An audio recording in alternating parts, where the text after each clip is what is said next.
இன்றைக்கும் ஆண்டவர் உங்களுக்கு ஒரு வாக்கு கொடுத்திருக்கிறார்.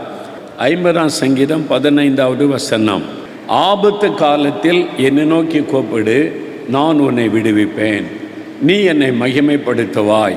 இந்த வாக்கு தத்துவம் நாம் ஆண்டவரை நோக்கி கூப்பிடும் பொழுது அவர் நமக்கு விடுதலை தருகிறார். அவரை மகிமைப்படுத்துவதற்காக நமக்கு விடுதலை கொடுத்து நம்மை மகிழ பண்ணுகிறார். ஏதோ ஒரு காரியத்தில் உங்களுக்கு ஒரு விடுதலை தேவை. ஏதோ ஒரு காரியத்தில் நீங்கள் ஒரு ஆபத்தான சூழ்நிலையில் நீங்கள் கலக்கத்தோடு இந்த இடத்தில் வந்திருக்கிறீங்க. ஆபத்து காலத்தில் என்னை நோக்கி கூப்பிடு. ஒரு ஆபத்தான சூழ்நிலை, உங்களுடைய குடும்பம் ஒரு ஆபத்தான சூழ்நிலையில் இருக்கலாம், உங்களுடைய ஊழியம் ஒரு ஆபத்தான சூழ்நிலையில் இருக்கலாம், உங்களுடைய வேலை ஒரு ஆபத்தான சூழ்நிலையில் இருக்கலாம், உங்களுடைய பிள்ளைகளுடைய வாழ்க்கை ஒரு ஆபத்தான சூழ்நிலையில் இருக்கலாம். இந்த வியாதி, இந்த கடன், இந்த பிரச்சனை, இந்த மனுஷ போராட்டம் ஒரு ஆபத்தான சூழ்நிலையை உருவாக்கி இருக்கிறது. இந்த ஆபத்து காலத்தில் என்ன செய்வது? ஆண்டவர் சொல்லுகிறார், உன்னுடைய ஆபத்து காலத்தில் என்னை நோக்கி கூப்பிடு, உனக்கு உதவி செய்ய நான் இருக்கிறேன்ல, நான் தான் இருக்கிற உனக்கு உதவி செய்ய, உனக்கு விடுதலை கொடுக்க என்னை நோக்கி கூப்பிடு என்று ஆண்டவர் உங்களுக்கு வாக்கு கொடுக்கிறார். கூப்பிட்டா என்ன நடக்கும்? விடுதலை. கூப்பிட்ட அற்புதம் நடக்கும், அதிசயம் நடக்கும், விடுதலை உண்டாகும். நீங்கள் பயப்படுகிற காரியம் இல்லாமல் போய்விடும். இந்த ஆபத்தான சூழ்நிலை ஆசீர்வாதமாய் மாற்றப்பட்டு விடும். அதுக்கு தான் என்னை நோக்கி கூப்பிடு அப்படின்னு ஆண்டவர் சொல்லுகிறார். வேத புஸ்தகத்தில் பரிசுத்த மத்தேயு எழுதின சுவிசேஷம் 14ஆம் அதிகாரம் 22வது வசனத்திலிருந்து 32வது வசனம் வரைக்கும் வாசிக்கும் பொழுது ஒரு சம்பவம் எழுதப்பட்டு இருக்கிறது. அதை பற்றி சொல்லி அதை உங்களுக்கு விளக்கமாக சொல்லி ஜெபிக்க போகிறோம். இயேசு கிறிஸ்து தன் ஒரு மலையிலே பிரசங்கம் பண்ணி கொண்டிருக்கிறார். ஆயிரக்கணக்கான மக்கள் வந்திருக்கிறாங்க. அவங்களுக்கு ஆகாரம் கொடுத்து அனுப்பும்படி ஆண்டவர் ஒரு அற்புதம் செய்கிறார். சாயங்காலம் ஆகிவிட்டது, இதுக்கு மேலே ஜனங்கள் களைச்சிருவாங்க, ஆகாரம் கொடுத்து அனுப்பணும்னு ஆகாரம் கொடுத்து எல்லாரையும் அனுப்ப சொல்லிட்டு, எல்லாம் சீக்கிரமாக போங்க, துரிதமாக வீடுகளுக்கு போங்க, ஊர்களுக்கு போங்கன்னு அனுப்பிட்டார். இப்போ இயேசுவும் சீஷர்களும் மட்டும் இருக்கிறாங்க. அங்கே கலிலேயா கடற்கரை பகுதியில் இருக்கிற ஒரு மலைப்பகுதி. இப்போ இயேசு சொல்லுகிறார் தன் சீஷர்களை பார்த்து 22ஆம் வசனத்தில், இயேசு ஜனங்களை அனுப்பி விடுகையில் தம்முடைய சீஷர்கள் படகில் ஏறி தமக்கு முன்னே அக்கறைக்கு போகும்படி அவர்களை துரிதப்படுத்தினார். ஆண்டவர் சொல்கிற சீஷரெல்லாம் கூப்பிட்டு 12 பேரையும் கூப்பிட்டு, நம்முடைய படகு அங்கே இருக்குல்ல, அதில் ஏறி அக்கறைக்கு போங்கள் அப்படின்னு ஆண்டவர் துரிதப்படுத்தினார். அப்போ நீங்கள் வரலையே ஆண்டவரே? இல்லை, நான் கொஞ்சம் பிதாகிட்ட பேசணும், நான் தனித்தறிந்து ஜெபிக்கணும், நீங்கள் முன்னால் போங்க, அதனால் எங்களுக்கு முன்னால் நீங்கள் போயிருங்க, நான் பின்னால் வருகிறேன் என்று சொல்லி சீஷர்களை ஆண்டவர் அனுப்புகிறார். இயேசுடைய வார்த்தைக்கு கீழ்ப்படிந்து அவங்க படகில் ஏறி புறப்பட போகிறாங்க. இப்போ என்ன போகிற வழியில் நடுக்கடலில் அவனுடைய படகு அகப்பட்டு கொண்டார். எதிர்காற்று, ஒரு சுழல் காற்று, அலைகள் கொந்தளிக்கிறாரு, பெரும் காற்று அடிக்கிறாரு. படகு அதுக்கு மேலே செலுத்த முடியலை. நடுக்கடலில் தத்தளித்து கொண்டிருக்கிற ஒரு சூழ்நிலை. இந்த மாதிரி சூழ்நிலையில் இயேசு நடந்து கடலின் மேலே நடந்து அவரிடத்திலே வருகிறார். அப்போ அது இயேசு என்பதாக முதல்ல அவங்களுக்கு விளங்கவில்லை. எப்படி இது காற்றடிக்குது, கடல் கொந்தளிக்குது, கடல் மேலே உள்ள உருவம் வருகிறது, அந்த இருட்டுக்குள்ளே இந்த மாதிரி இருளான சூழ்நிலையில் ஒரு உருவம் வருகிறது. ஆவேசம் என்கிற பயந்தாங்களாம். இது ஒரு பிசாசு, ஒரு ஆவி அப்படின்னு சலருன்னாங்க, சத்தம் போட்டாங்க.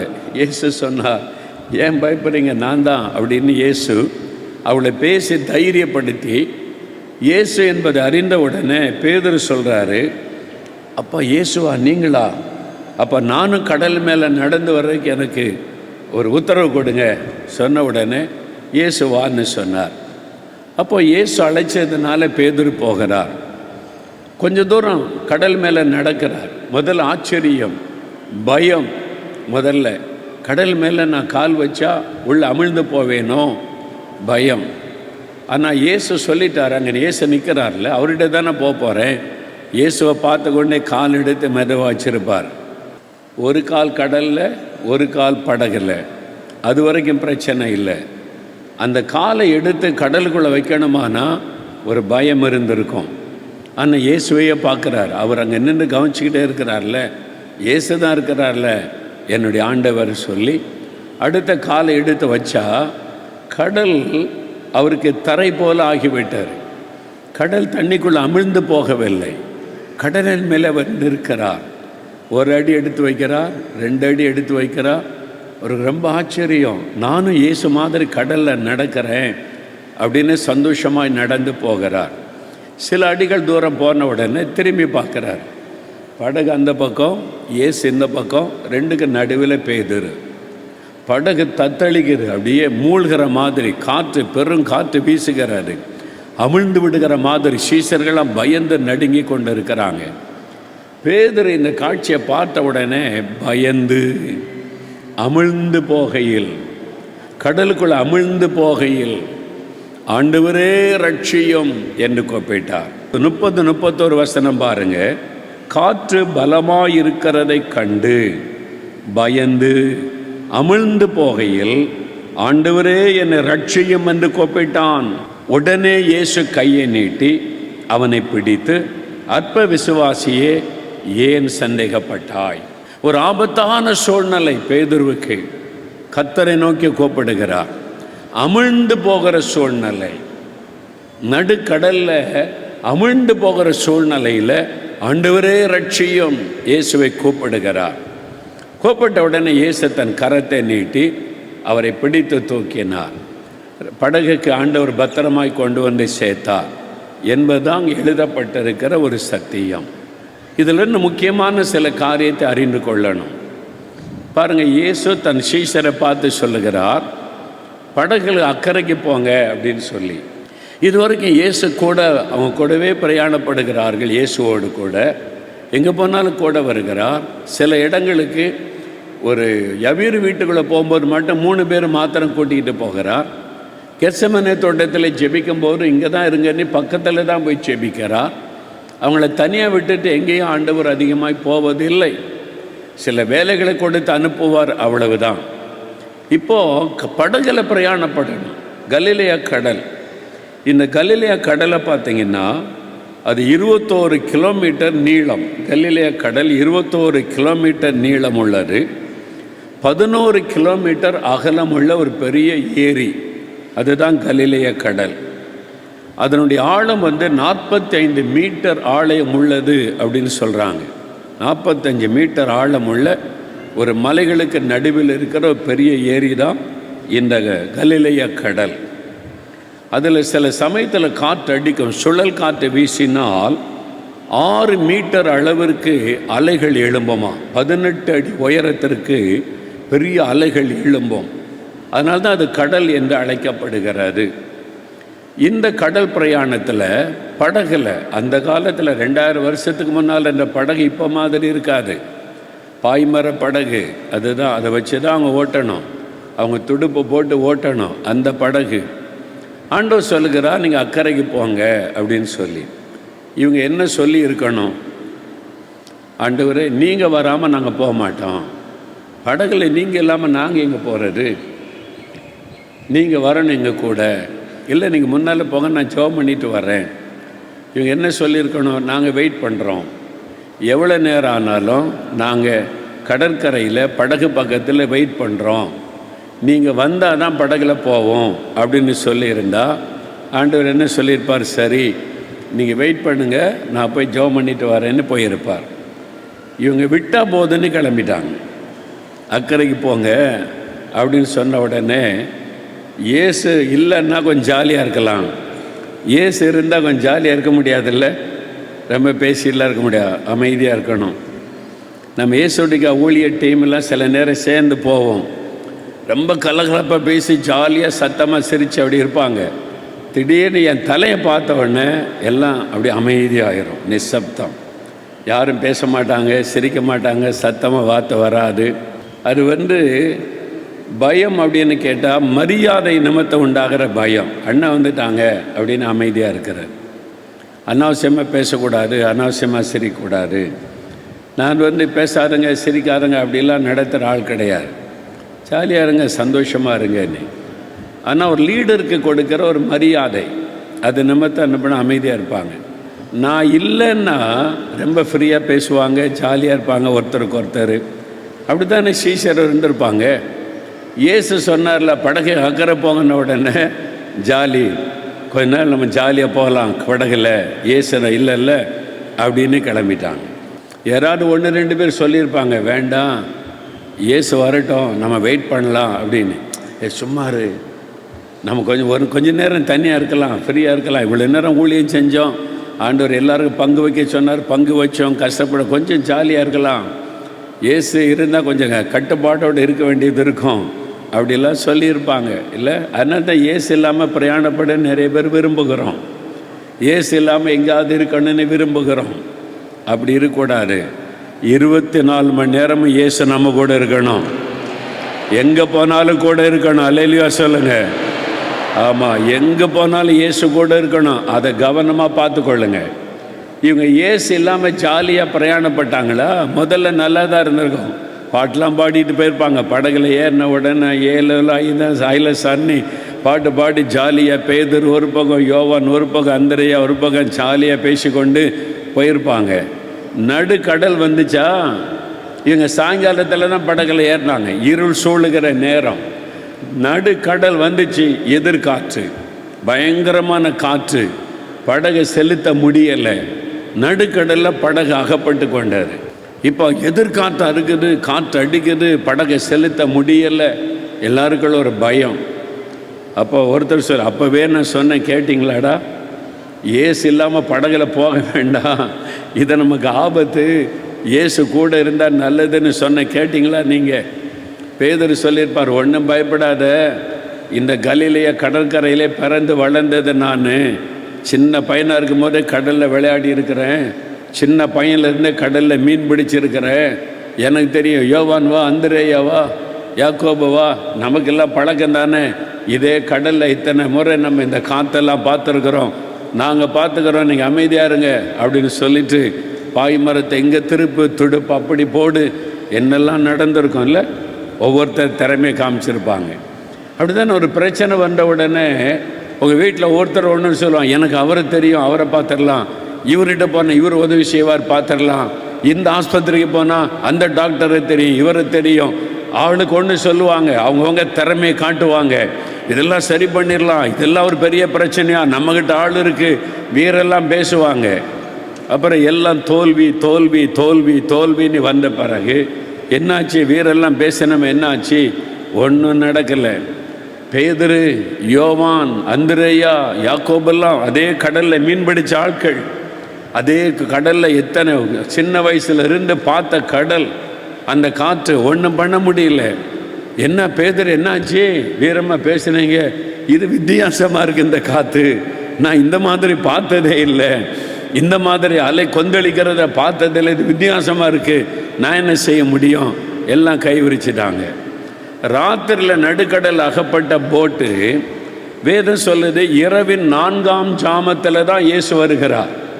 அவங்களுக்கு ஜாம கணக்கு எப்படின்னா, மாலையில் 6 மணிலிருந்து 9 மணி, ஒவ்வொரு 3 மணி நேரமும் ஒரு ஜாமமாய் கணக்கெடுவாங்க. மாலை 6 மணிலிருந்து 9 மணி வரை 1ஆம் ஜாமம், 9 மணிலிருந்து 12 மணி வரை 2ஆம் ஜாமம், 12 மணிலிருந்து 3 மணி வரை இரவின் 3ஆம் ஜாமம், 3 மணிலேருந்து 6 மணி வரை 4ஆவது ஜாமம், மறுபடியும் பகலில் 6லிருந்து 9 வரை பகலில் 1ஆவது ஜாமம். அதான் அவங்களுடைய கணக்கு. இப்போ வசனம் சொல்லுகிறது, 4ஆம் ஜாமத்தில் இயேசு கடலின் மீது நடந்து அவர்களிடத்திலே வந்தார்.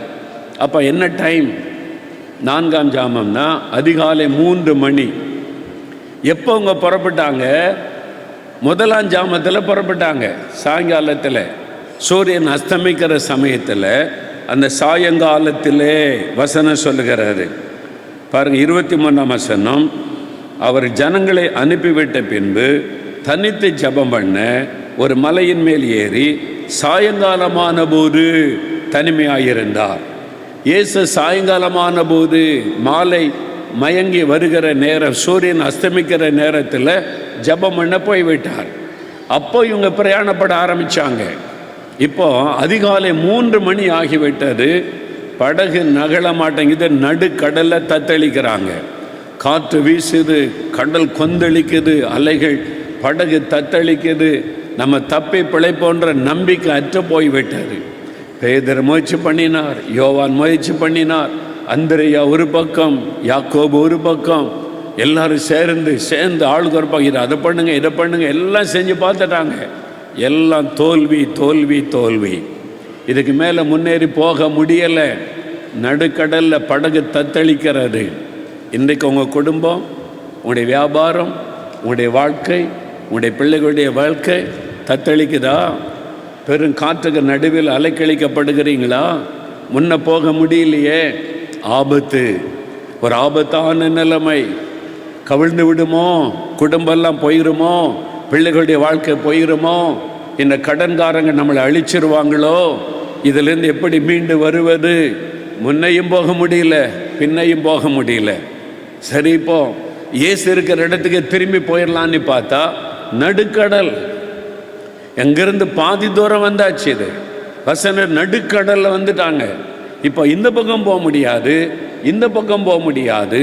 நடுக்கடலில் தத்தளிக்கிற நிலைமை, ஆபத்தான சூழ்நிலை. அந்த மாதிரி இன்னைக்கு உங்கள் வாழ்க்கை, அந்த மாதிரி உங்களுடைய குடும்பம், அந்த மாதிரி உங்களுடைய பிரச்சனை, உங்களுடைய மனது தத்தளிக்குது. என்ன பண்ண போகிறேன்னு தெரியல, இந்த ஆபத்தான சூழ்நிலையில் இருக்கிறேன். ஆண்டவர் சொல்கிறாரு, என்னை நோக்கி கூப்பிடு. ஆபத்தான நிலைமையில் வந்துட்டியா? முன்னாலேயும் போக முடியல, பின்னாலேயும் போக முடியல. ஆபத்து சுற்றி வந்திருக்கிறது. அமிழ்ந்து விடுவோமோ என்கிற பயம். ஆண்டவர் சொல்ல, ஆபத்து காலத்தில் என்னை நோக்கி கூப்பிடு. ஆண்டவர் சொல்லியிருக்கிறார். இவங்க கூப்பிட்டாங்களா இயேசுவை? கூப்பிடலை. அந்த மாதிரி ஆபத்தான நிலைமையிலையும் பயந்து கொண்டு இருந்தாங்க. மரண பயம் வந்து விட்டது. என்ன, அதிகாலை 3 மணி, எங்கும் இருள் சூழ்ந்திருக்கிற நிலைமை. யாரையும் கூப்பிட முடியாது. அங்கே ராத்திரியில் படகுகள் ஓடாது. கலிலே கடலில் அது மாதிரி சத்தம் கேட்டு யாரும் வந்து உதவி செய்யக்கூடிய சூழ்நிலை இல்லை. இயேசு கரையில் தூரமாக இருக்கிறார். இங்கிருந்த சத்தம் போட்டால் இயேசுக்கு கேட்காது. இப்போ என்ன பண்ணுவதுன்னு தெரியல, தடுமாறி கொண்டு இருக்கிறாங்க. அதுதான் உங்களுடைய நிலைமை, அதுதான் இன்னைக்கு உங்களுடைய வாழ்க்கை. என்ன பண்ணுறதுன்னு தெரியல, என்ன பண்ண, எந்த பக்கம் போகிறதுன்னு தெரியல. நடுக்கடலில் தத்தளித்து கொண்டு இருக்கிறோம். இந்த மாதிரி ஒரு கஷ்டமான சூழ்நிலை. ஆனால் இயேசு கரையிலேருந்து பார்த்து கொண்டே இருக்கிறார். அவருக்கு எல்லாமே தெரியும். அவர் எல்லாத்தையும் கவனித்து கொண்டே இருக்கிறார். அங்கிருந்து ஆண்டவர் பார்த்து கொண்டே இருக்கிறார். உடனே வந்திருக்கலாம்ல, இயேசு வரலை. ஏன்? அவங்க என்ன தான் பண்ணுறாங்க பார்க்கலாம். ஒரு ஆபத்து வந்த உடனே இயேசுவே எங்களுக்கு உதவி செய்யணும் கூப்பிட்டுருந்தா உடனே இயேசு வந்திருப்பார். இவங்க இயேசுவை கூப்பிடலை. ஆபத்து காலத்தில் கூப்பிடுன்னு சொன்னாலும் கூப்பிடலை. நம்ம பார்த்துக்கலாம், நம்ம சமாளிச்சுக்கிடலாம். நம்மக்கிட்ட தான் ஆள் இருக்குல்ல, திறமை இருக்குல்ல, பணம் இருக்குல்ல, வசதி இருக்குல்ல, செல்வாக்கு இருக்குல்ல, பார்த்துக்கலாம். அப்படி தானே முயற்சி பண்ணீங்க, அப்படி தானே ஆட்களை தேடி போனீங்க, அப்படி தானே என்னால் முடியும்னு சொன்னீங்க. எல்லாம் தோல்வி அடையும் வரைக்கும் நீங்கள் ஆண்டவரை தேடலையே. எல்லாம் தோல்வி, எல்லாம் ஏமாற்றம். இதுக்கு மேலே ஒருத்தர் உதவி செய்ய முடியாதுன்ற சமயத்தில் தான் ஆண்டவரை தேடுகிறோம். ஒரு ஆபத்தான சூழ்நிலை வந்துட்டா முதல்ல அவரை கூப்பிட்டுருக்கணும்ல. யோசித்து பாருங்க. அப்போ இயேசு மேலே உங்களுக்கு என்ன விசுவாசம் இருக்குது, என்ன அன்பு இருக்குது, அவருக்கு என்ன மரியாதை கொடுக்குறீங்க? உங்களை சார்ந்து நிற்கிறீங்க, என்னால் முடியும்னு சொல்லி. பேதுரு மாதிரி, அந்திரேயா மாதிரி எங்களுக்கு பழக்கம் இருக்குது, நாங்கள் என்ன கடலில் எத்தனை காற்றை பார்த்துருக்குறோம் அப்படிலாம் சொல்லி. அப்போ இயேசு இருந்திருந்தா பயம் இருந்திருக்காதில்ல. அதுதான் சொல்லியிருப்பான்.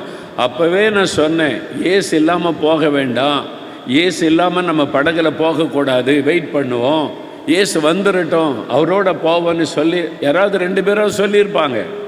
அது சொல்லியிருப்பான். நான் சொன்னேன், கேட்டிங்களா அப்படின்னு. இதெல்லாம் நடந்திருக்க வாய்ப்பு இருக்கிறது. உங்கள் குடும்பத்தில் கூட அப்படி தான் தத்தளிக்கும் போது ஒருத்தர் சொல்லுவாங்க, ஜெபம் பண்ணுவோம், உபவாசம் பண்ணுவோம், ஆண்டவர் ஆமாம் வந்துட்டா பெரிய பரிசுத்த வாட்டி, ஒரே ஜெபம் பண்ணுவோம், ஜெபம் பண்ணி நீ ஜெபம் பண்ணி முக்காடு போட்டு ஜெபிச்சு தான் நம்ம குடும்பமே விளங்காமல் போச்சு அப்படின்னு வீட்டுக்குள்ளே ஒருத்தர் சொல்லுவான், வீட்டுக்குள்ளே ஒருத்தர் திட்டுவாங்க. ஏன்னா அவங்களுக்கு ஜெபத்தில் நம்பிக்கை இல்லை, ஆண்டவர் மேலே விசுவாசம். திறமை என்கிட்ட இருக்கு, திறமை நான் பார்த்துக்கிறேன், நான் இங்கே ஆள்கிட்ட போன உதவி, இங்கே ஆள்கிட்ட போன உதவி எல்லாம் கிடைச்சிரும்.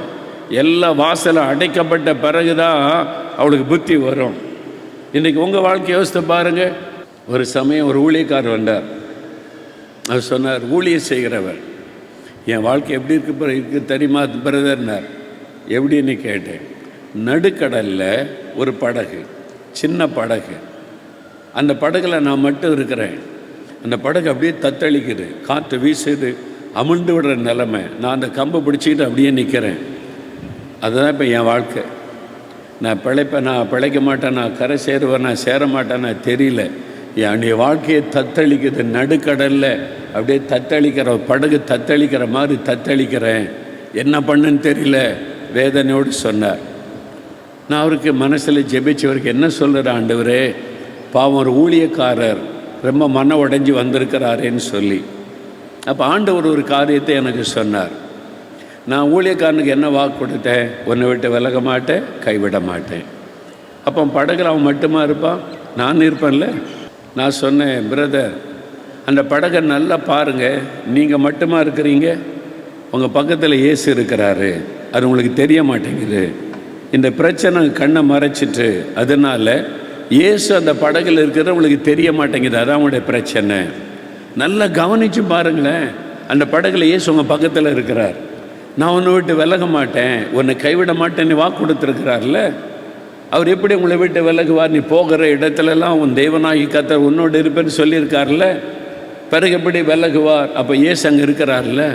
அவர்கிட்ட எப்படியே பார்த்துட்டு, ஆமாம் இயேசு கூட, பிறகு எதுக்கு பயப்படணும்? கவிழ்ந்தால் 2 பேரும் சேர்ந்து தானே கடலில் விழுவீங்க, நீங்கள் மட்டுமா விழுவீங்க? இயேசும் சேர்ந்து தானே அமிழ்ந்து போவீங்க. அவரை அமிழ்த்துவதற்கு எந்த சக்தியால் முடியுமா? அல்லேலூயா. உங்கள் வீட்டில் இயேசு இருந்தா அதை அவிழ்த்துவதற்கு யாருக்காவது வல்லமை உண்டா? உங்கள் வாழ்க்கையில் இயேசு இருந்தால் உங்களுடைய வாழ்க்கையை அழிப்பதற்கு யாருக்காவது வல்லமை இருக்குமா, தைரியம் இருக்குமா? இயேசு அங்கே இருக்கிறார், அதான் விசுவாசம். இயேசு எங்க கூட இருக்கிறார், இயேசு என்னோடு இருக்கிறார். ஆபத்து காலம்தான், காற்று வீசுகிறது உண்மைதான், கடல் கொந்தளிக்கிறது உண்மைதான், அமிழ்ந்து போகிற சூழ்நிலை தான், ஆனால் இயேசு கூட இருக்கிறார், அதான் முக்கியம். அங்கதான் சீஷர்கள் தவற விட்டுட்டாங்க. அவர் இல்லாமல் நாங்கள் போக மாட்டோம், நீங்க வேணாண்டவரே. மோசே சொல்லுகிறார், நீங்கள் இல்லாமல் நாங்கள் பிரயாணப்பட மாட்டோம். ஆண்டவர் எல்லாம் இருக்கட்டும், எல்லா வாக்குத்தத்தம் இருக்கட்டும், அற்புதங்கள் இருக்கட்டும், நீங்க வந்தாதான் நாங்கள் போவோம், நீங்க எங்க கூட வரணும், அதான் முக்கியம். ஆண்டவர் சொன்னார், நான் கூட வருவேன். உங்க வாழ்க்கையில் அதுதான் முக்கியம், இயேசு கூட இருக்கணும். அதை கவனித்துக் கொள்ளுங்க. இயேசு இல்லாமல் பிரயாணப்படாதங்க. வெளியில் பிரயாணப்படும் போது எங்கள் காரில் இயேசு இருக்கிறார், ஸ்தோத்திரம் பண்ணி ஜெபம் பண்ணி புறப்படுங்க. எங்கள் கூட இயேசு இருக்கிறார், நீங்கள் கூட வர்றீங்க, எங்கள் கூட இருக்கிறீங்க ஆண்டவரே, நீங்கள் இல்லாமல் எங்கே நாங்கள் போக முடியாது. அப்போ ஆபத்தான சூழ்நிலை வரும்போது அவர் விடுதலை தருவார். இங்கே விடுதலை கொடுக்குற இயேசுவை விட்டுட்டு வந்துட்டாங்க கரையில்.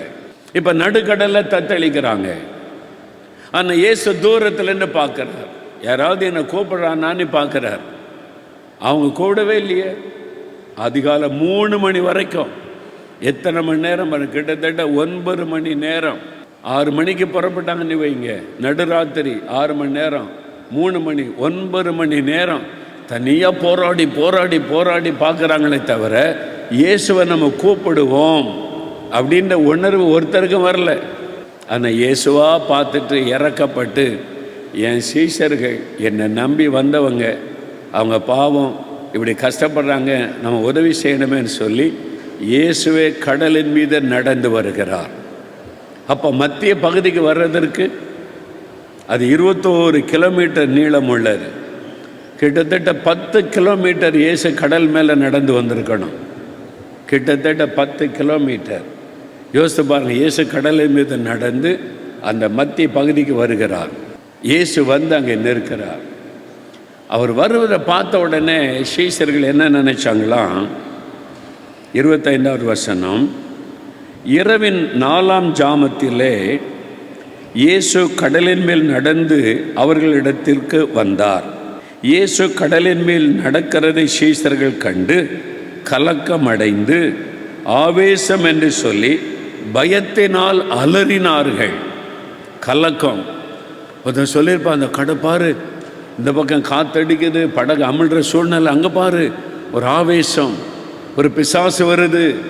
நடுக்கடலில் திடீர்னு ஒரு ஆள் நடந்து வந்தால் எப்படி இருக்கும்?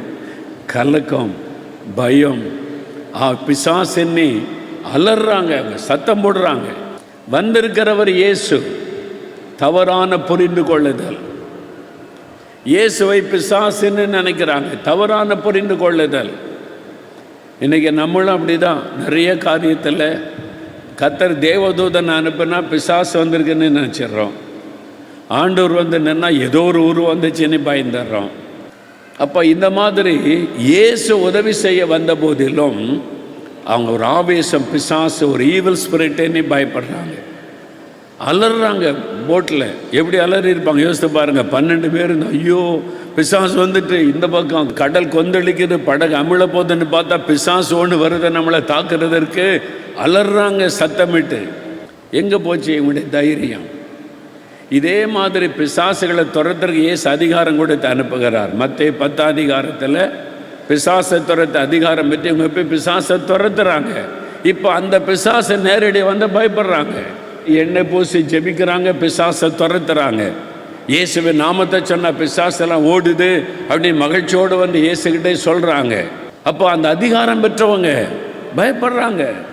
ஐயோ பிசாசு வந்துட்டு அப்படின்னு சொல்லி. ஏன் பயப்படுறீங்க?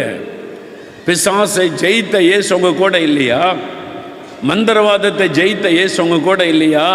யாரோ மந்திரவாதம் பண்ணிட்டாங்க, பிலிஷனியம் பண்ணிட்டாங்க, வீட்டுக்குள்ளே நடமாடுது போகுது, இந்த மாதிரி பயம் வருது. ஏன் பயப்படுறீங்க? உங்க கூட இருக்கிற இயேசு எங்க? உங்களுடைய விசுவாசம் எங்க? சாத்தானே நீயே வந்து நின்னாலும் உன்னை விட எனக்குள்ள என்கிட்ட இருக்கிற இயேசு பெரியவர். நீங்க சொல்லுங்க, சாத்தான் தூரத்திலேயே நிற்பான். ஏன் பயப்படணும்? உலகத்தை ஜெயித்த இயேசு உங்களோடு இருக்கிறார்ல. இப்போ ஆவேசன் அந்த அதிகாரம் பெற்றவங்க, பிசாசை துரத்துக்கிற அதிகாரம் ஆண்டவர் கொடுத்திருக்கிறார் அவங்களுக்கு. இப்போ அந்த ஆவியை பார்த்து ஆவேசன் அலறுகிறாங்க, பயப்படுறாங்க. ஏன் பயப்படுகிறாய்? ஆண்டவர் கேட்கிறார், மகளே மகனே நீ ஏன் பயப்படுகிறாய்? சூழ்நிலை கண்டு. ராத்திரி நேரம் தான், நடுக்கடல் தான், காற்று வீசியது உண்மைதான். நான் இருக்கிறல்ல உனக்கு. என்னை பின்பற்றி தானே நீ வந்திருக்கிற. என்னுடைய சீஷனாய் சீசியாக என்னை விசுவாசித்தானே வந்திருக்கிற. உன்னை விட்டுருவேனா? பிசாசே வந்தாலும் உன்னை மேற்கொள்ள விட்டு விடுவேனா? பெரும் காற்றை வீசினாலும் உன்னை கவிழ்த்து போட விட்டு விடுவேனா? அலைகள் கொந்தளித்தாலும் உன்னை மூழ்கடிக்க விட்டு விடுவேனா? வானத்தை பூமியை உண்டாக்கின தேவன், நீ என்னை பின்பற்ற வந்தாயே, நான் உன்னை விட்டுருவேனா? ஏன் பயப்படுற? இன்னைக்கு ஆண்டவர் சொல்றார், ஆபத்து காலம்தான் இது, இருள் சூழ்ந்த காலம்தான் இது.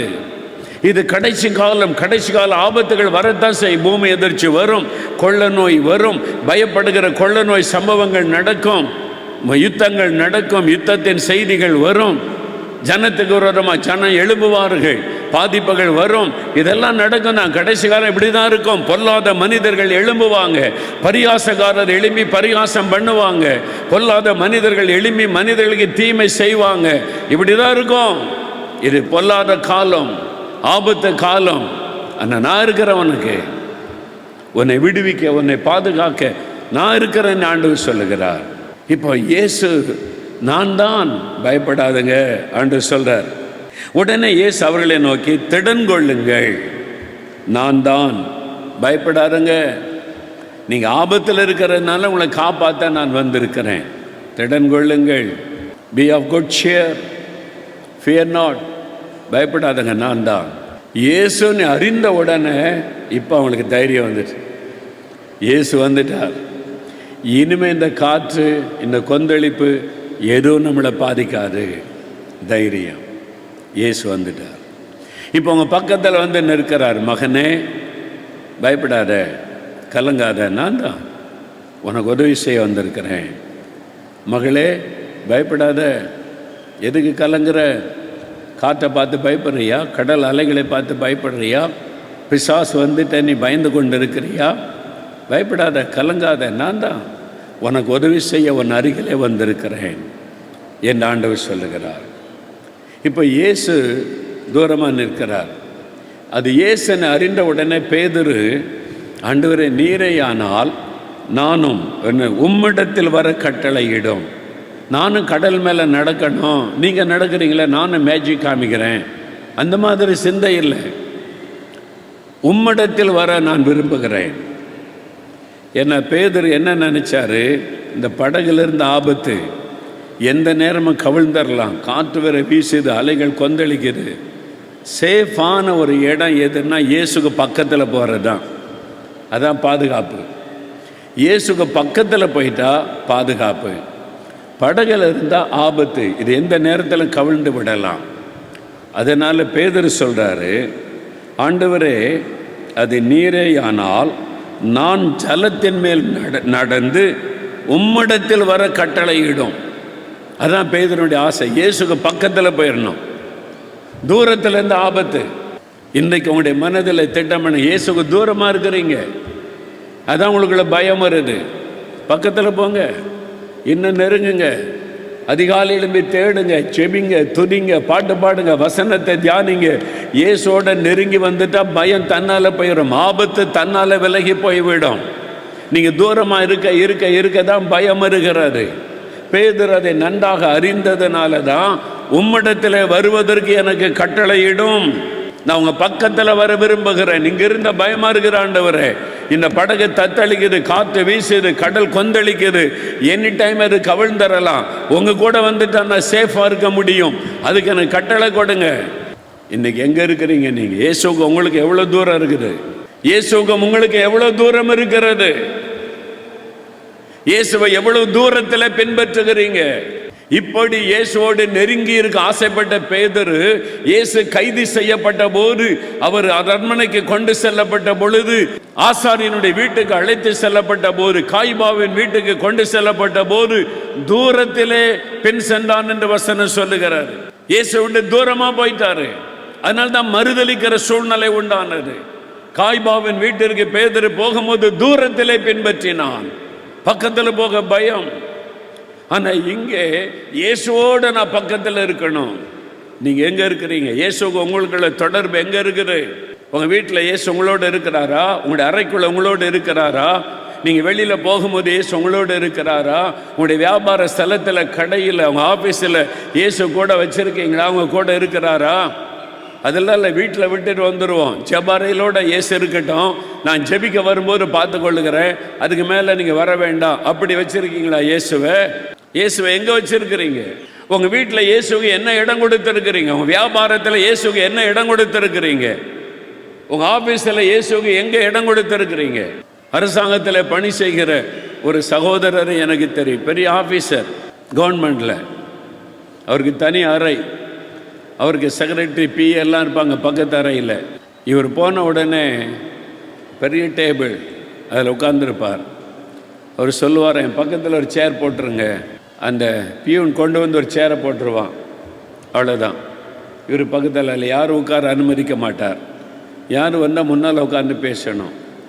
ஆரம்பத்தில் பியூனுக்கு புரியல, எதுக்கு இந்த ஆஃபீஸர் பக்கத்தில் ஒரு சேர் போட்டு வச்சுருக்காரு, என்ன நடக்குன்னு அப்பப்போ எட்டி பார்ப்பாராம்.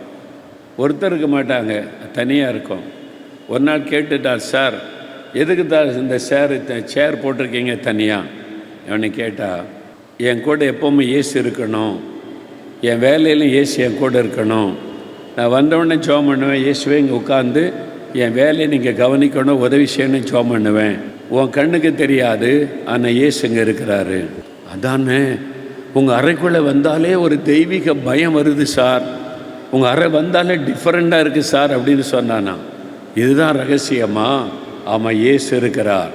ஒரு ஆஃபீஸர் தன்னுடைய சேர் பக்கத்தில் சேர் போட்டு, இயேசு என் கூடவே இருக்கிறார். வேலையில் தப்பு நடக்குமா? லஞ்சம் வாங்குவாரா? உங்கள் வியாபார ஸ்தலத்தில், படிக்கிற இடத்துல, பிஸ்னஸ் செய்கிற இடத்துல, ஊழியம் செய்கிற இடத்துல இயேசுக்கு எங்கே இடம் கொடுத்துருக்குறீங்க? எங்கே இடம் கொடுத்துருக்குறீங்க இயேசுக்கு? இங்கெல்லாம் நீங்கள் வரக்கூடாது ஆண்டவரே, ஜெபறையில் இருங்க, பூட்டிடுறேன், நாங்கள் வரும்போது என் ஜெபத்தை கேளுங்க, அவ்வளோதான்.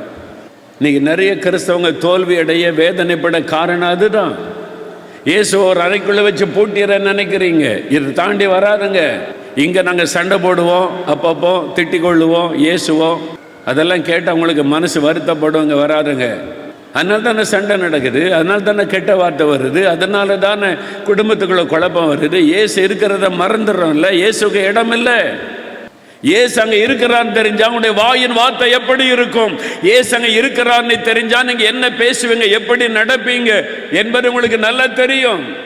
உங்க வீட்டுல இயேசுக்கு எங்க இடம் கொடுத்திருக்கிறீங்க, உங்க ஆபீஸ்ல இயேசுக்கு எங்க இடம் கொடுத்திருக்கிறீங்க, உங்க பிசினஸ்ல இயேசுக்கு எங்க இடம் கொடுத்திருக்கிறீங்க, அவரை எங்க வச்சிருக்கிறீங்க? ஏன் பயம் வருகிறது, ஏன் கலக்கம் வருகிறது? இயேசுவை மறந்துட்டு வாழுகிறோம். ஜெப நேரத்தில் மட்டும் கூப்பிடுகிறோம், அப்புறம் இயேசுவை மறந்து விடுகிறோம். ரோட்ல நடந்தா கூட உங்க பக்கத்துல இயேசு இருப்பார். பஸ்ல ஏறி உட்கார்ந்த உங்க பக்கத்துல இயேசு இருப்பார், அதை விசுவாசிங்க. ட்ரெயின்ல ஏறி உட்கார்ந்த இயேசு அந்த ட்ரெயின்ல உங்களோடு இருப்பார். நீங்க போகிற இடத்துல எல்லாம் இயேசு உங்க கூடவே இருப்பார். அவர் கூடவே இருக்கிற ஒரு தெய்வம். அல்லேலூயா சொல்லுங்க. அவர் எங்க வச்சிருக்கிறீங்க? பேதுரு பார்க்கிறார், ஆண்டவரே படகுல இருந்த ஆபத்து, உங்க பக்கத்துல வந்துடுறேன், எனக்கு கட்டளை கொடுங்க. கடல் மேலே நடக்கணும்னா உங்கள் கட்டளை இல்லாமல் நான் வர முடியாது. இயேசு பார்த்தார். பேதுருக்கு ஒரு நல்ல ஒரு வாஞ்சை, ஒரு விருப்பம். இயேசு நடந்தால் நானும் நடக்கணும். அதுவும் சும்மா அந்த படகை சுற்றி ஓடி விளையாடுவதற்கு அல்ல, மேஜிக் காண்பிப்பதற்கு அல்ல. இயேசு பக்கத்தில் போயிடணும், சேஃபாக இருக்கலாம். அப்படி நல்ல இருதயம். இயேசு உடனே, பேதுரு வாயை மூடு, நீலாம் நடக்க முடியாது, நான் உன்னுடைய குரு, உன்னுடைய எஜமான், நான் ஆண்டவர், நான் நடக்க முடியும், நீலாம் நடக்க முடியுமா? வாய் மூட்டு சும்மாரு அப்படியே சொன்னார் இயேசு. இயேசு என்ன சொல்லுகிறார்? என்னை விசுவாசிக்கிறவன் நான் செய்கிற கிரியைகளை தானும் செய்வான், இதிலும் பெரிய காரியத்தை செய்வான். அதான் தகப்பனுடைய விருப்பம். இயேசு ஒரு குருவாக எஜமானனாய் நடந்து கொள்ளவில்லை, ஒரு தகப்பனாக. நீ கடல் மேல நடக்கலாம் பேதுருக்கம், வா, உனக்கு நான் அதிகாரம் கொடுக்கிறேன், கட்டளை கொடுக்கிறேன், காம். இயேசுக்கு அது சந்தோஷம். ஆண்டவர் பொறாமைப்பட மாட்டார். என்னை விட உன்னை வச்சு பெரிய காரியமா? இயேசுவை தொட்டு சுகமானாங்க, இயேசு தொட்டவங்கெல்லாம் சுகமானாங்க. இயேசு நிழல் பட்டு சுகமானதா பைபிள் எங்கேயாவது இருக்குதா? இயேசு நிழல் பட்டு சுகமானதா? இல்லை. ஆனால் பேதுரு நிழல் பட்டு சுகமானாங்களா? பைபிள் இருக்குது. அப்போ இயேசு பொறாமப்பட்டாரா? என்னை விட நீ பெரிய ஆளா பேதுரு, ஓ நிழல் பட்டில் சுகமாகணுமா அப்படின்னு நினைச்சாரா? இல்லை. அதான் தகப்பனுடைய சந்தோஷம். உங்களையும் அப்படிதான் ஆண்டவர் பயன்படுத்த விரும்புகிறார். உங்க மூலமாக ஆண்டவர் மகிமைப்பட விரும்புகிறார். நம்ம அதை புரிந்து கொள்ளாமலேயே வாழுகிறோம். இயேசு எப்படிப்பட்டவர் என்று நமக்கு தெரியல, கிறிஸ்தவர்களுக்கே தெரியல. இதான் நம்முடைய பிரச்சனை. இயேசுடைய இருதயம் எப்படிப்பட்டது, அவர் எப்படிப்பட்ட ஒரு நேசர், நம்ம மேல் எவ்வளவு பாசம் வைத்திருக்கிறார், நம் மீது அவர் எவ்வளவு அன்பு வைத்து தன்னுடைய அதிகாரத்தை கொடுத்து பயன்படுத்த விரும்புகிறார். இதெல்லாம் நமக்கு தெரியல. நம்ம இன்னும் பிச்சைக்கார மாதிரி இருக்க விரும்புகிறோம். ஆண்டவர் எனக்கு அதை கொடுங்க, இதை கொடுங்க, எனக்கு தரமாட்டீங்களான்னு அழுது கொண்டு ஆண்டவர் துக்கப்படுகிறார். என் பிள்ளைகளா நீங்க எப்போ மாறுவீங்க? எவ்வளவு காலம் பிச்சைக்கார மாதிரி இருப்பீங்க? உரிமையா கேளுங்க, உரிமையா பெற்றுக்கொள்ளுங்க. இயேசுவின் நாமத்தினால போய் அற்புதம் செய்யுங்க, பிசாசை துரத்துங்க, வியாதியஸ்தரை குணமாக்குங்க. இது எல்லாருக்கும் கொடுக்கப்பட்ட கிருபை. அல்லேலூயா சொல்லுங்க. உங்களுக்கு அது அதிகாரம். மோகன்லால் ஜெபிச்சாதான் பிசாசு போகுமா? நீங்க ஜெபிச்சா போகுமா போகாதா? உண்மையாவா? உண்மையா? இங்கிருந்து பதிலே வர மாட்டேங்குது. உண்மையா? நான் ஜெபிச்சாலும் பிசாசம் போகும்னா கையை வைத்து அல்லேலூயா சொல்லுங்க. இப்போ 4 பிசாசை கொண்டு வந்து நிறுத்தி உங்களை துரத்த சொல்லுவேன். விடுங்க, பாத்திரலாம் 2ல் 1. இயேசுதான் கூட இருக்கார்ல, சொல்லுங்க ஆமென் சொல்லுங்க. ஒவ்வொருத்தரும் எழும்பணும் இயேசுவுக்காக. அது ஆண்டவருடைய விருப்பம். ஆண்டவர் சொல்ல, இங்க எல்லாம் என்னுடைய பிள்ளைகள், என்னை விட நீங்க பெரிய காரியம் செய்யணும். அதான் இயேசுடைய விருப்பம். அவருடைய உள்ளத்தின் சந்தோஷம். பிள்ளைகளை பயன்படுத்துவார். இயேசுவை சரியா விளங்கி கொள்ளுங்க. அவர் ஒன்றும் சர்வாதிகாரி மாதிரி உட்கார்ந்து டிக்டேட் பண்ணுகிறவர் அல்ல. சர்வாதி மாதிரி உட்கார்ந்து கொண்டு இப்படி செய், அப்படி செய், இப்படி அப்படிலாம் பல்ல கடிச்சுக்கிட்டு பேசுகிற ஆண்டவர் அல்ல. நம்மை பிள்ளைகளே போல நடத்துகிறவர். நீ ஏன் பயப்படுற? எதுக்கு பயப்படுற? என்னை தாண்டி ஏதாவது உனக்கு நடந்துருமா? எதுக்கு கலங்குற? அப்போ சரியாக இயேசுவை நம்ம புரிந்து கொள்ளலை, சரியாக அவரோட ஐக்கியம் வைக்கலை, நம்மக்கிட்ட தான் பிரச்சனை இருக்குது. அவரை சரியாக விளங்கி கொண்டீங்கன்னா அது கிறிஸ்தவ வாழ்க்கை மாதிரி இனிமையான வாழ்க்கை எதுவுமே கிடையாது. அவரோடு வாழுவது, அல்லேலூயா, அனுதினமும் இயேசுவோடு வாழுவது. சொல்லுங்க, அனுதினமும் இயேசுவோடு வாழுவது, எப்பவுமே இயேசுவோட அந்த வாழ்க்கை. பேதுரை பார்த்து சொல்றார், வா அப்படின்னு கூப்பிட்டார். இப்போ பேதுரு காலை எடுத்து வைக்கிறார். நான் சொன்னல, முதல் காலை எடுத்து போட்லேருந்து வெளியே கடல் மேலே வைக்கும் போது எப்படி இருந்திருக்கும்? பயந்துக்கிட்டே இயேசுவை பார்த்துக்கிட்டே, இயேசு அங்கேருந்து பார்த்துக்கிட்டே இருக்கிறார். இயேசுடைய முகத்தை பார்த்துக்கிட்டே கால் எடுத்து அப்படி வச்சிருவாரா? தண்ணிக்குள்ளே கால் போகலை, அது நிற்கிது அப்படியே சிமெண்ட் மாதிரி. தைரியம் வந்துட்டு இப்போ அடுத்த காலை எடுத்து கடல் மேலே வைக்கணுமே, அதுதான் பெரிய போராட்டம். ஒரு காலை வைக்க வரைக்கும் பிரச்சனை இருக்காது, ரெண்டாவது காலை எடுத்து வைக்கணுமே, அதான் விசுவாசம். அதான் விசுவாசம். 100க்கு 100 கர்த்தரை விசுவாசிப்பார். நம்ம எப்போவுமே அரைகுறை விசுவாசம், இங்கே ஒரு கால் அங்கே ஒரு கால், இது இல்லாட்டா அது. ஜபம் பண்ணி பார்ப்போம், இந்த குறி கேட்குற ஆள்கிட்டமே விசாரிச்சுருவோமே, நோய்க்கும் பாரு பேய்க்கும் பாரு, அது மாதிரி பார்த்துருவோமே. சரி விசுவாசிப்போம், இந்த ஆள் சொல்கிறார் அதை செஞ்சல என்ன தப்பு, பண்ணிடலாமே. இங்கேயும் கால் அங்கேயும் கால். இந்த ரெண்டாவது காலை எடுத்து வைக்கிறது தான் முழுமையான விசுவாசம். நிறைய பேருக்குள்ள முழுமையான விசுவாசம் இல்லாததான் பிரச்சனை. ஆண்டவர் பார்த்துக்கிட்டே இருக்கிறாங்க. பேதுருவை சீசர்கள்லாம் மற்றவங்கெல்லாம் பார்க்குறாங்க. பேதுரு ஒரு கால் எடுத்து வச்சிட்டாரு, அடுத்த கால் எடுத்து வைக்கிறாரா பார்க்கலான்னு மற்றவங்கெல்லாம் பார்க்குறாங்க. படகு விட்டு ஒரு காலை வச்சுட்டாரு, இப்போ ரெண்டாவது காலை தூக்கி வைக்கிறாரு. அது வச்சு பாருங்களேன், யோசித்து பாருங்கள். அந்த 2 கால் வச்சா சிமெண்ட் தர மாதிரி கடல் மேலே கால் நிற்கிது, அப்படியே அமிழ்ந்து போகலை. அவருடைய பார்க்குறாரு, அமிழ்ந்து போகலை. இயேசு மாதிரி நானும் கடல் மேலே நிற்கிறேன். ஒரு பெரிய சந்தோஷம் வந்து இது விசுவாசம். ஓ, இயேசு சொன்ன மாதிரி கடல் மேலே நான் நிற்கிறேன். பிரச்சனைகள் மேலே பேதுரு நிற்கிறாரு, கடல் அலைகள் கொந்தளிக்கிற அதுக்கு மேலே. நீங்கள் இயேசுவை கரெக்டாக விசுவாசித்தீங்கன்னா பிரச்சனைகள் மேலே நீங்கள் நடப்பீங்க, சாத்தான் மேலே நீங்கள் நடப்பீங்க, வலு சர்ப்பத்தை மிதிப்பீங்க, பாலசிங்கத்தை மிதிப்பீங்க, பிரச்சனையை மேற்கொள்ளுவீங்க. பிரச்சனை உங்களை மேற்கொள்ளாது. அவரை முழுமையா விசுவாசிக்க பழகுங்க. அவரை முழுமையா விசுவாசிக்க பழகுங்க. அரைகுறையாக அல்ல, முழுமையா. அவர்தான் எந்த விசுவாசம். 2 காலை எடுத்து வச்சுட்டார். பேதுரு இயேசுவை பார்த்துக்கிட்டே இருக்கிறார். ரொம்ப சந்தோஷம் வந்துட்டு. மற்ற சீஷர்லாம் அவங்களுக்கெல்லாம் ஆசை வரல. பேதுரு கால் வச்ச பிறகு அது இயேசுவே நானும் கடலில் நடக்கணும், எனக்கு உத்தரவு கொடுங்கன்னு கேட்டுக்கல. ஒருத்தனும் கேட்கல பாருங்க. ஒருத்தனுக்கு அந்த ஆசை இல்லை. 12ல் 1க்கு தான் அந்த ஆசை. இங்கேயும் அப்படி தான். இங்கே 100க்கு 1 1000க்கு 1க்கு தான் ஆசை. நான் ஜெபிச்சாலும் விசுவாசம் போகணும், நான் ஜெபிச்சாலும் வியாதி சுகமான 1000க்கு 1 தான் ஆசை இருக்குது. மற்றதெல்லாம் சும்மா அப்படியே உட்காந்து வேடிக்கை பார்க்குது. பேதருக்கு மட்டும்தானா இந்த ஸ்லாக்கியம்? அத்தனை பேர் கேட்டிருந்தால் அத்தனை பேர் வாங்கன்னு சொல்லியிருப்பார் ஆண்டவர். இல்லை பேதர் தான் பெரிய அப்போஸ்தலன், அவனுக்கு தான் நீ கிடையாதுன்னு சொல்ல மாட்டார். பட்சபாதம் உள்ள தேவன் அல்ல. மற்றவங்க யாருமே கேட்கல, மற்றவங்க யாருமே அதை விரும்பலை, எதிர்பார்க்கல. நீங்க ஏன் வரங்களை பெற்றுக்கொள்ளல, வல்லமை பெற்றுக்கொள்ளல, கேட்கல, விரும்பல, சும்மா உட்கார்ந்து இருக்கிறீங்க. கேளுங்க, எனக்கு அந்த கிருபை தாங்க, எனக்கு அந்த வல்லமை தாங்க, நானும் கடல் மேலே நடக்கணும். ஆண்டவர் கொடுக்க ஆயத்தமாக இருக்கிறார். இப்போ பேதுரு கடல் மேலே நின்ற உடனே சந்தோஷம். இப்போ இயேசுவை நோக்கி பார்க்குறார், மெதுவாக கால் எடுத்து வைக்கிறார். படகு இந்த பக்கம், இயேசு இந்த பக்கம், 2க்கு நடுவில் வந்துட்டார். இப்போ தான் மெதுவாக திரும்பி பார்க்குறார். அதற்கு அவர் வா என்றார். அப்பொழுது பேதுரு படகை விட்டு இறங்கி இயேசுவனிடத்தில் போக ஜலத்தின் மேல் நடந்தான். யாரிடத்தில் போக? யாரிடத்தில் போக? இயேசுவனிடத்தில் போக. அவன் கேட்டது உங்ககிட்ட நான் வரணும். அப்ப இயேசுவை நோக்கி நடக்கிறார். உங்க கண்கள் இயேசு மேல இருக்கணும். இயேசுவை நோக்கி நடக்கிறார். இப்போ படகு இயேசு 2க்கு மத்தியில் பேதுரு வந்துட்டார். சில அடிகள் எடுத்து வச்சுட்டார். ரொம்ப சந்தோஷம். இயேசுவையே பார்த்துக்கிட்டு நடக்கிறார், பயந்து பயந்து. இப்போ என்ன நடக்குது? 30வது வசனம், காற்று பலமாயிருக்கிறதை கண்டு. இவ்வளவு நேரம் அந்த காற்றை பார்க்கல. இவ்வளவு நேரம் யாரை மட்டும் பார்த்தாரு? இயேசுவை மட்டும் பார்த்துக்கிட்டு இருந்தாரா? தைரியமா இருந்தது, கடலை மேல நடந்தார். இப்போ இயேசு மீது இந்த கண்ணை கொஞ்சம் அந்த பக்கம் திரும்பி பார்க்கிறார்.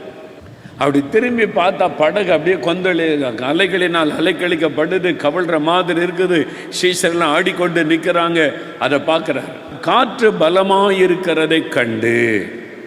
இதுவரைக்கும் இயேசுவை மட்டுமே பார்த்து கொண்டு இருக்க வரைக்கும் காற்று கண்ணுக்கு தெரியல, அலைகள் கொந்தளிக்கிறது தெரியல. அவர் பாட்டில் நடக்கிறாரு. கண்ணை இந்த பக்கம் திருப்பினாரு, இயேசுவை விட்டு கண்ணை வேறு பக்கம் திருப்பினாரு. காற்று தெரியுது, அலைகள் கொந்தளிக்கிறது தெரியுது. உடனே பயந்து அமிழ்ந்து போகையில். ஏன் அமிழ்கிற சூழ்நிலை வந்துச்சு? கண்ணை இயேசுவின் மேல இருந்து வேறு பக்கம் திருப்பினார். நீங்க இயேசுவை பார்த்து கொண்டு இருக்க வரைக்கும் தைரியமா நடப்பீங்க. உங்க கண்ணை இந்த பக்கம் அந்த பக்கம் திருப்பினீங்க, இயேசுவை விட்டு கண்ணை திருப்பினீங்கன்னா பயம் வரும். இயேசுவின் மேல மட்டும் கண்ணை வச்சுக்கிட்டே நடந்தீங்கன்னா பயம் வராது. சூழ்நிலைகளை பார்க்கிறார். பார்த்த உடனே தான் பயம் இருக்கிறது. பயந்து அமிழ்ந்து போகையில் ஒரு ஆபத்து. பேதர் அமிழ்ந்து கொண்டிருக்கிறார். இன்னைக்கு உங்க குடும்பம் அமிழ்ந்து கொண்டிருக்கிறது. கடன் பிரச்சனையில் அமிழ்ந்து கொண்டிருக்கிறீங்க. குடும்ப பிரச்சனையில் அமிழ்ந்து கொண்டிருக்கிறது குடும்பம். இந்த வியாதியில நான் அமிழ்ந்து கொண்டிருக்கிறேன். இந்த வியாதி டாக்டர்கள் சொல்றாங்க சுகமாக்குவதற்கு வழி இல்லை, சாகு வரைக்கும் மாத்திரதான், சாகு வரைக்கும் இப்படித்தான், எவ்வளவு காலம் உயிரோடு இருப்பீங்க தெரியாது. அவர் மரண பயத்தில் அமிழ்ந்து கொண்டிருக்கிறீங்க. அந்த வியாதி உங்களை அமிழ்த்தி கொண்டிருக்கிறது. கடன் பிரச்சனை, பண தேவைகள், வறுமைகள், பிள்ளைகள் பிரச்சனை, குடும்ப பிரச்சனை அமிழ்த்தி கொண்டிருக்க. அவ்வளவுதான், இனி எழும்ப முடியாது. மூழ்கி கொண்டிருக்கிறது உங்களுடைய வாழ்க்கை. ஆபத்தான நிலைமை. பேதுரு கடலுக்குள்ளே மூழ்கி கொண்டிருக்கிறார். கடலின் மேல நடந்தவர். ஒரு காலத்துல விசுவாசமா இருந்தீங்க, ஒரு காலத்துல விசுவாசமா ஜெபித்தீங்க, ஒரு காலத்துல விசுவாச ஊழிய செய்தீங்க. இப்போ இயேசுவை விட்டு கண்ணை வேறு பக்கமா திருப்பிட்டீங்க. உங்களுடைய கண்கள் இயேசுவை விட்டு விலகி விட்டது. உங்களுடைய விசுவாசம் இயேசுவை விட்டு விலகி விட்டது. சூழ்நிலையை பார்க்கிறீங்க, அமிழ்ந்து கொண்டிருக்கிறீங்க.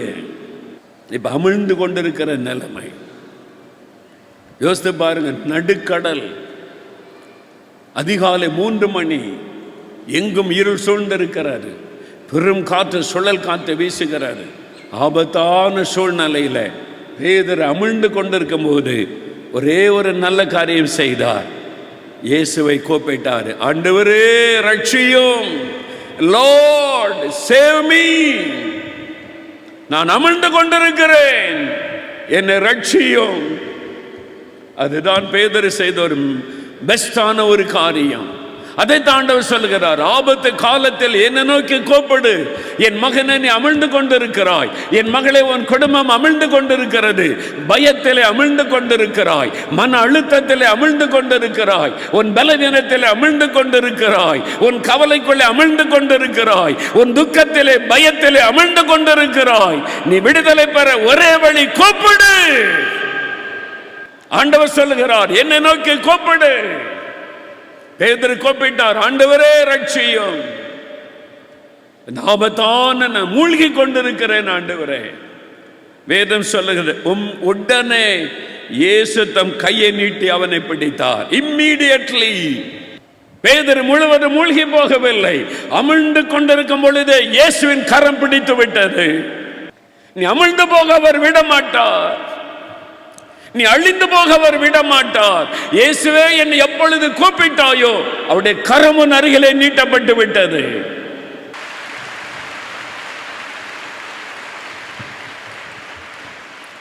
உடனே இயேசு தன் கையை நீட்டினார். அங்கிருந்து ஆண்டவர் பிரசங்கம் பண்ணல, பேதுருவே ஏன் என்னை பார்க்காம அங்க திரும்பின நீ? ஏன் என்னை பார்க்காம காத்த கடலை பார்த்த நீ? தப்பு பண்ணிட்டல்ல அப்படின்னு ஆண்டவர் வியாக்கியானம் பண்ணவில்லை. கூப்பிட்ட உடனே கரம் நீட்டிட்டார். அமிழ்ந்து போக விடவில்லை, தூக்கிட்டார். நீங்க அமிழ்ந்து போக மாட்டீங்க. உங்களுடைய வாழ்க்கை அமிழ்ந்து போகாது, உங்களுடைய குடும்பம் அமிழ்ந்து போகாது. நீங்க இந்த பிரச்சனையில் அமிழ்ந்து போக மாட்டீங்க. கர்த்தர் விட மாட்டார். ஆபத்து காலத்திலே நான் உன்னை விடுவிக்கிற தேவன், ஆபத்திலிருந்து தூக்கி எடுக்கிற ஒரு தேவன். ஆண்டவர் சொல்லுகிறான், தூக்கி எடுக்கிற ஒரு தேவன்.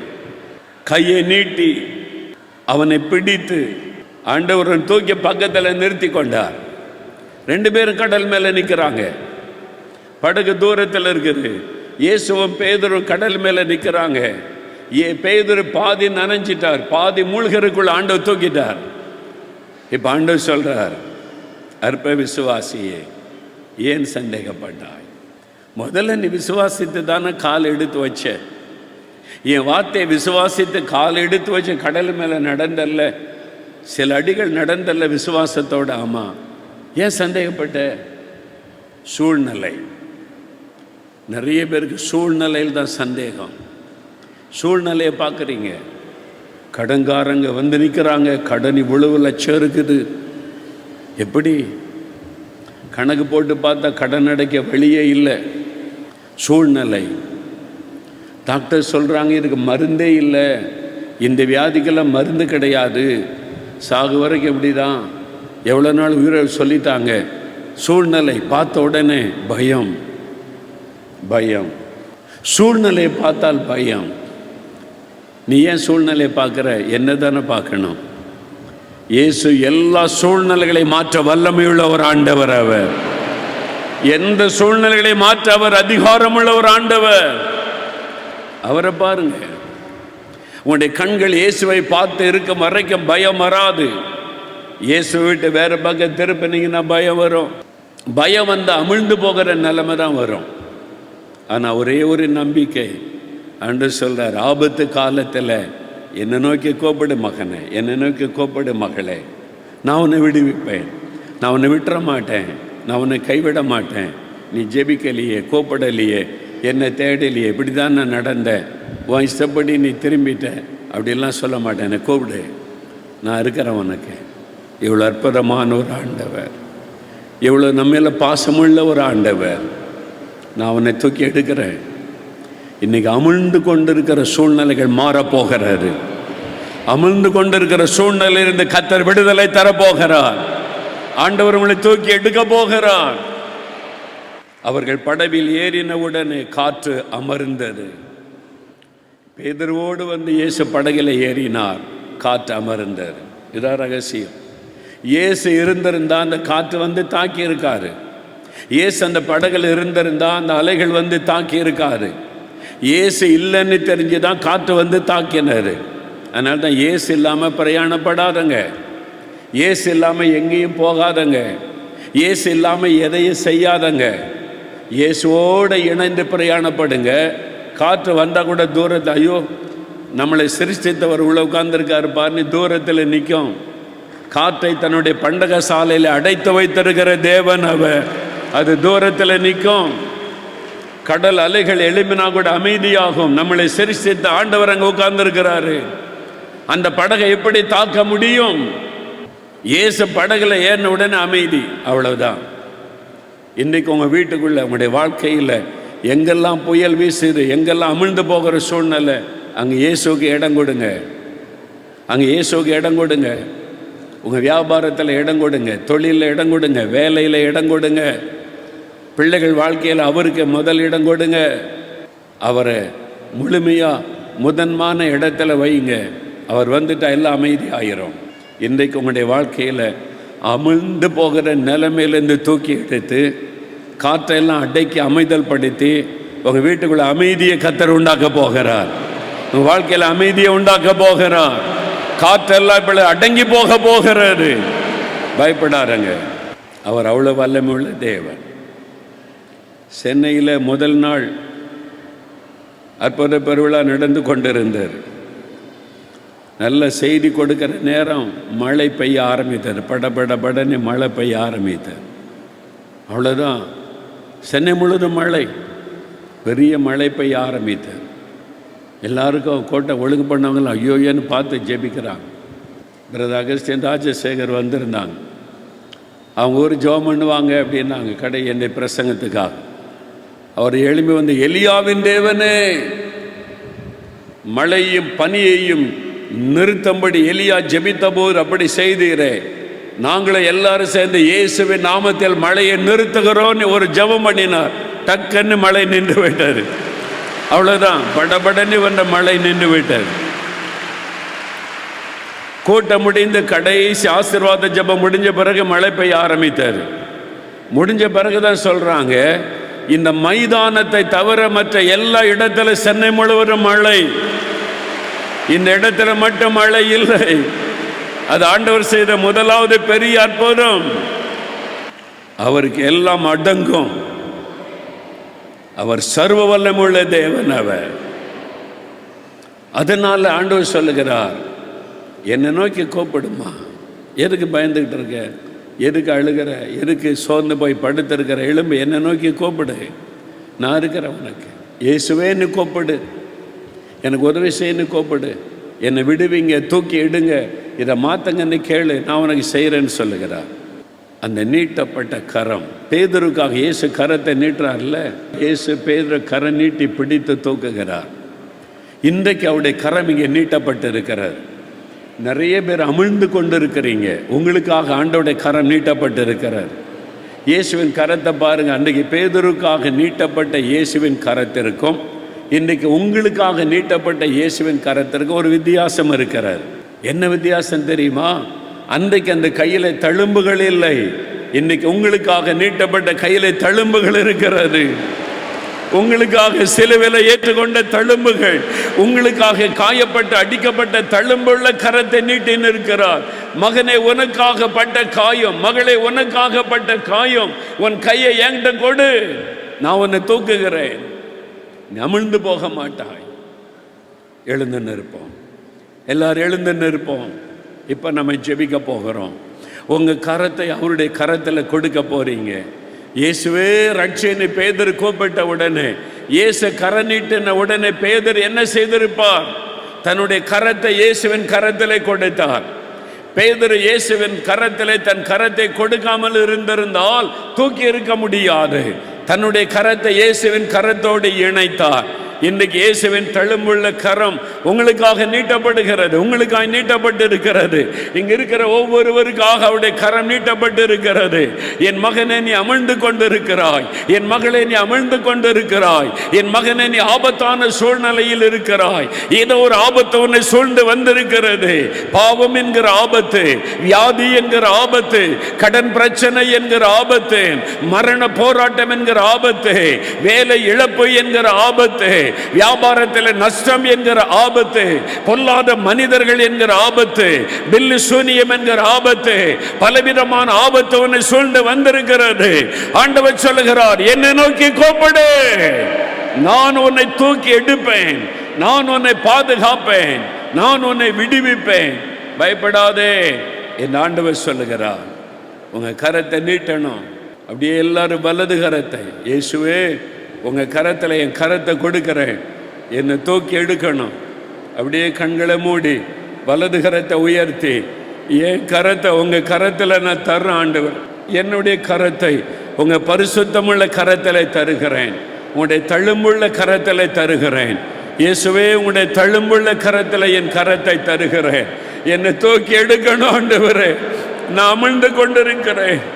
ஐயோ, நான் அமிழ்ந்து கொண்டிருக்கிறேன், பயத்தில் அமிழ்ந்து கொண்டிருக்கிறேன், குழப்பத்தில் அமிழ்ந்து கொண்டிருக்கிறேன், இந்த பாவத்துக்குள்ள அமிழ்ந்து கொண்டிருக்கிறேன், என்னால் வெளியே வர முடியலையே. இந்த பாவம் என்னை அமிழ்த்து கொண்டிருக்கிறது, இந்த பயம் என்னை அமிழ்த்தி கொண்டிருக்கிறது, இந்த கடன் பிரச்சனைக்குள்ள நான் அமிழ்ந்து கொண்டிருக்கிறேன், இந்த நஷ்டத்துக்குள்ள இழப்புக்குள்ள அமிழ்ந்து கொண்டிருக்கிறேன். இயேசுவே, இயேசுவே ரட்சியும், இயேசுவே ரட்சியும். பேதுரு கூப்பிட்டாரு, கூப்பிடுங்க, கூப்பிடுங்க, இயேசுவே ரட்சியும், இயேசுவே ரட்சியும், என் கரத்தை உம்முடைய கரத்தில் ஒப்பு கொடுக்கிறேன். இயேசுவே ரட்சியும், கோப்படு கோப்படு கோப்படு. அவருடைய கரம் உங்கள் மீது வைக்கப்படுகிறது. தழும்புள்ள கரம், தழும்புள்ள கரம் உங்கள் கரத்தை பிடிக்கிறது, உங்கள் கரத்தை பிடிக்கிறது. பயப்படாதே மகனே, பயப்படாதே மகளே, என் கரம் உன்னை தாங்கும், என் கரம் உன்னை நடத்தும், என் கரம் உன்னை தூக்கி எடுக்கும், என் கரம் உன்னை குணமாக்கும், என் கரம் உனக்கு விடுதலை தரும், என் கரம் உன்னை ஆசீர்வதிக்கும், என் கரம் உன்னை விடுவிக்கும். பயப்படாதே, பயப்படாதே, பயப்படாதே மகளே, பயப்படாதே மகனே, உன் கரத்தை என் கரத்திலே கொடு. ஆண்டவர் கேட்கிறார். உங்க கரத்தை அவருடைய கையில கொடுங்க. இயேசுவே, நான் எப்பவும் உங்க கூடவே இருக்கணும், உங்க கூடவே இருக்கணும். நீங்க இல்லாம நான் எங்கேயுமே போக மாட்டேன், நீங்க இல்லாம எங்கேயுமே போக மாட்டேன். கடத்தருவுக்கு போனாலும் என் கூட இருக்கணும், நான் காலேஜுக்கு போனாலும் கூட இருக்கணும், ஸ்கூலுக்கு போனாலும் நீங்க கூட இருக்கணும், என் வியாபார ஸ்தலத்துல நீங்க கூட இருக்கணும், எங்க ஆபீஸ்ல நீங்க கூட இருக்கணும். இயேசுவே, இயேசுவே, நீங்க இல்லாம நான் பிரயாணப்படவே மாட்டேன். என் பைக்ல நீங்க என் கூட இருக்கணும், என் காருக்குள்ள நீங்க என் கூட இருக்கணும், நான் பஸ்ல, ட்ரெயின்ல, விமானத்துல எங்க போனாலும் கூட இருக்கணும். இயேசுவே, நீங்க இல்லாம நான் பிரயாணப்பட மாட்டேன், நீங்க தான் எனக்கு முக்கியம். உங்க கரத்துல என்ன ஒப்பு கொடுக்கிறேன், உங்க கரத்துல என்ன ஒப்பு கொடுக்கிறேன். Thank you Lord.